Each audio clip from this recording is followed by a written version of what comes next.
Harish electrical engineering complete करून नुकताच एका कंपनीत कामावर लागला होता. कंपनीच्या काही कामानिमित्त तो जबलपूरवरून कटलीला जात होता. जबलपूरच्या रावा एक्सप्रेस या पॅसेंजर ट्रेनमध्ये बसला होता.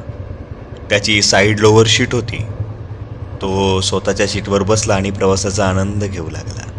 पुढल्या स्टेशनवर त्याच्या समोरच्या सीटवर एक फॅमिली येऊन बसली. आई, मावशी, अजून कुणीतरी असणार ते मागच्या कंपार्टमेंटमध्ये बसले होते. कारण की ट्रेनमध्ये खूप गर्दी होती. एक मुलगी आणि तिचे वडील त्याच्या समोर येऊन बसले. त्यावेळी त्याला सगळं नॉर्मल वाटत होतं. पण जवळपास 1 तास झाला बाप मुलीशी आणि मुलगी बापाशी एक शब्दही बोलेना. त्यांच्या दोघांच्या चेहऱ्यावर स्पष्टपणे असंख्य प्रश्न आणि चिंता दिसत होती. त्याने जरा निरखून पाहिलं तर त्या दोघांचे डोळे पाणावलेले होते. ते कसला तरी विचार करत होते. त्यांच्या मनामध्ये खूप सारे प्रश्न होते. कारण कोमेजलेला चेहरा आणि डोळ्याची पापणी न हलवता सतत एकाच ठिकाणी बघत होते. ती मुलगी दुःखांना सावरून वारंवार डोळे पुसत होती. बाप मुलीकडे बघत असे आणि आपला चेहरा बाजूला करून तो सुद्धा डोळे पुसत असे. त्याच्यावरून त्याने थोडा अंदाज बांधला, परंतु त्याचा अंदाज असंख्य प्रश्नांनी भरला होता. नेमकं काय घडलं असेल की पोटच्या पोरीसोबत बाप बोलत नव्हता. त्यांच्या चेहऱ्यावर पडणाऱ्या सुरकुत्या सहज दिसत होत्या. हरीश गावच्या मातीत वाढलेला मुलगा आणि मनातल्या मनात तो सुद्धा विचार करू लागला. त्या टाईमला त्याला गहिवरून आलं, पण तो सुद्धा अनोळखी, स्वतः काहीच बोलू शकत नव्हता. आणि तशीही ट्रेनमध्ये खूप गर्दी होती. ती सुद्धा हळूहळू वाढत होती. पुढला स्टेशन आला, गाडी थांबली. काही खायला घ्यायचं म्हणून बाप उतरला. कदाचित त्यांनी सकाळपासून काही खाल्लंच नसावं आणि तेवढी त्याच कंपार्टमेंटमध्ये थोडी गर्दी झाली. त्यामुळे हरीशच्या सीटवर मोकळी जागा बघून तो हरीशच्या बाजूला बसला. मुलीच्या हातात खायला दिलं. तिने गुमानं घेतलं पण खाल्लं नाही. बापाच्या हातात एक कचोरी होती, पण त्याने सुद्धा तोंडात भरली नाही. हरीशच्या मनात यावेळी प्रश्न निर्माण झाले आणि थोडी हिंमत करून त्याला विचारावंसं वाटलं त्यामागचं कारण. आणि म्हणूनच थोडी हिंमत करून तो बोलला, चाचा क्या हुआ, आप काफी नाराज दिख रहे हो. कुछ नहीं, बस ऐसे ही. हरीश काही न बोलता शांत राहिला. थोड़ा फॅमिली इश्यूज चल रहा है ना, इसलिए. आणि हळूहळू ते सर्व हरीशला सांगू लागले. त्या क्षणाला त्यांनी हरीशला आपल्या जवळचं मांडलं होतं. आपल्या मनात असलेली खतखत बाहेर निघाली की मनाला हलकं वाटतं.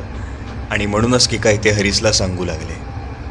हरीश बोलता बोलता कोणालाही आपलंसं करून टाकणारा होता.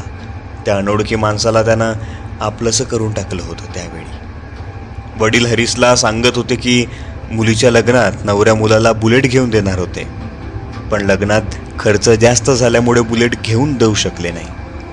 काही दिवसात घेऊन देणार होते, परंतु लग्नाच्या कर्जात बुडालेला बाप ते करू शकला नाही.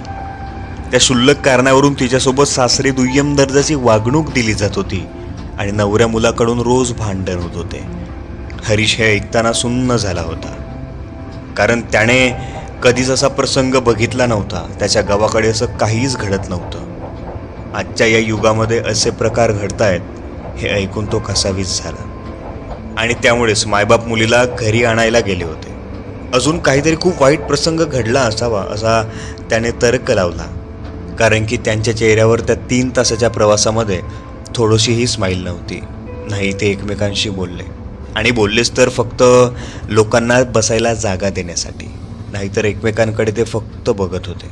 तेवढ्यात मुलीची आई बाजूच्या कंपार्टमेंटमधून आली. आईकडे मोबाईल होता, त्यावर कोणाचा तरी फोन आला होता. आईने त्या मुलीला फोन दिला. मुलगी फोनवर हळू आवाजात बोलत होती. ती काय बोलत असणार हे ओळखण्याचा हरीश प्रयत्न करत होता लिपसिंगवरून, परंतु ट्रेनचा आवाज आणि लोकांच्या गर्दीमुळे तिचा आवाज ऐकू येत नव्हता. त्या क्षणाला हरीशला वाटलं की तिच्या नवऱ्यासोबत ती बोलत असेल.